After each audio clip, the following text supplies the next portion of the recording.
हाँ चलिए, कहाँ तक हुआ था हुआ युग्म समीकरण का हम लोग चल रहे थे ग्राफ में ना। हाँ चलिए, गुड मॉर्निंग बैठिए। एक बात हम लोग जो है इसमें जब चर्चाएं की थी उसको थोड़ा सा एक शॉर्टकट आपको बताने का प्रयास करेंगे। और इसमें जो ऑब्जेक्टिव यहाँ से बहुत आते हैं, तो इस तरह से एक जो है रेडीमेड तरह से आपको पीछे जो है आपको बहुत बढ़िया से आपको पूरी तरह से कंप्लीट और साथ साथ 5 नंबर ग्राफ भी कंप्लीट करवाया। ठीक है, आज हम लोग जो शुरू करने जा रहे हैं इसकी जो है हेडिंग डालिएगा, एक ही चीज में हम लोग सब चीज दिखाने का प्रयास करते हैं। ठीक है, तो एक जो है यहाँ लिख लीजिएगा यानी युग्म समीकरण। ठीक है, यानी युग्म समीकरण लिख लीजिएगा, युग्म समीकरण। ठीक है, यहां से भाग दीजिए, शर्त लिख लीजिएगा यहां से।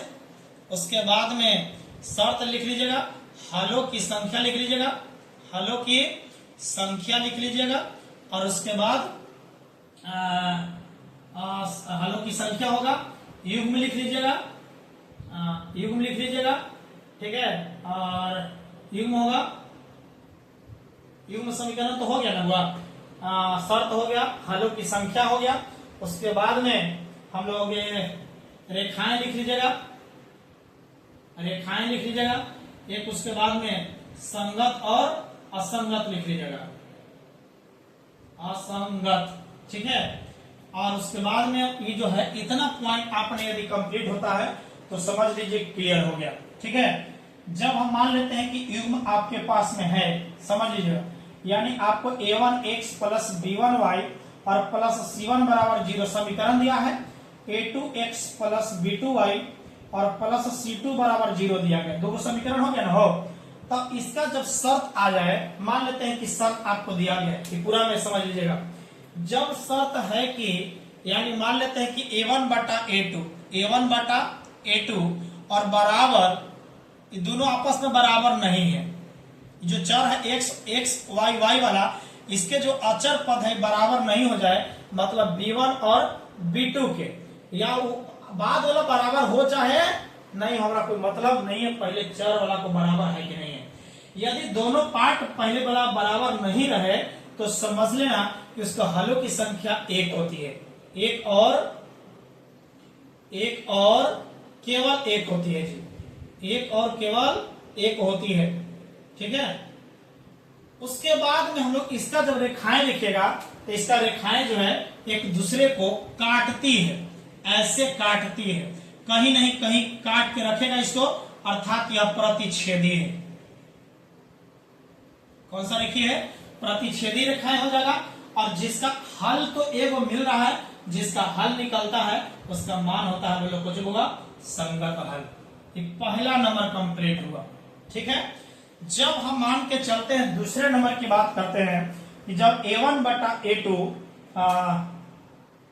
आपका समीकरण सेकेंड नंबर में आइएगा, जब हम लोग यहां लेते हैं कि a1x प्लस b1y और प्लस c1 बराबर 0, a2x प्लस b2y और प्लस c2 बराबर 0 है। जब शर्त हम मान के चलते हैं कि वह a1 बटा a2, ये जो है a1 बटा a2 बराबर b1 बटा b2, b1 बटा b2 और बराबर c1 बटा c2। समझ लीजिए, जब तीनों आपस में बराबर हो जाए, 1 बटा 2, 1 बटा 2, 1 बटा 2, 4, 3 बटा 4, 3 बटा 4, 3 बटा 4, सब आपस में बराबर हो जाए तो समझना उसके हलों की संख्या अनगिनत होती है। वो क्या होती है? अनगिनत होती है। और अनगिनत होने के मतलब जो इसके रेखाएं जो होता है वह एक दूसरे पर चढ़ा हुआ रहता है। दोनों समीकरण, पहला समीकरण ही और दूसरा का समीकरण ये हो जाएगा। मतलब ये है जो है यह संपाती रेखाएं होती है। कौन सा होता है? संपाती। और इसका भी अनगिनत हल हो रहा है, अनगिनत हल हो रहा है, इसका मतलब है कि यह भी कुछ होगा संगत है। क्लियर है? ये दूसरा नंबर हो गया। चलिए तीसरा नंबर की बात करते हैं। आइए कि जब a1 बटा a2 sorry a1x plus b1y और प्लस c1 बराबर 0, a2x प्लस b2y और प्लस c2 बराबर 0 है। जब हम मान के चलते हैं कि दोनों आपस में बराबर तो है, चर वाला अचर वाला जो अचर पद है, चर का जो अचर पद है दोनों तो बराबर है, मतलब कि a1 बटा a2 बराबर b1 बटा b2, लेकिन लास्ट में जो अचर पद है वह c1 c2 के बराबर नहीं हो जाएगा। ये दोनों जब बराबर नहीं होगा तो समझिएगा कि इसका जो है कोई हल नहीं होता है, कोई हल नहीं होता है। दिक्कत है, जब कोई हल नहीं होगा तो याद कीजिएगा इसका जो रेखाएं जो होगा ना वह एक दूसरे के समानांतर होगा, कहीं कटेगा ही नहीं, मतलब कि समझ लीजिए वह समानांतर होगा। और जब समानांतर होगा तो कोई हल नहीं है, मतलब समझ जाना कि वह कुछ होगा असंगत हल होता है। तो क्या इस पॉइंट से आपने समझ में आया कि नहीं आया? तो इतना पॉइंट आपने लिख लीजिए। लिखने के बाद में हम लोग अगले में चलेंगे, अगले वीडियो में, अगले क्लास में हल करने की विधियां 5 को बताए थे कि पहला विधि का डिटेल्स आपको ग्राफीय विधि पढ़ा दिया। दूसरे नंबर से हम लोग विलोपन विधि से शुरुआत करेंगे।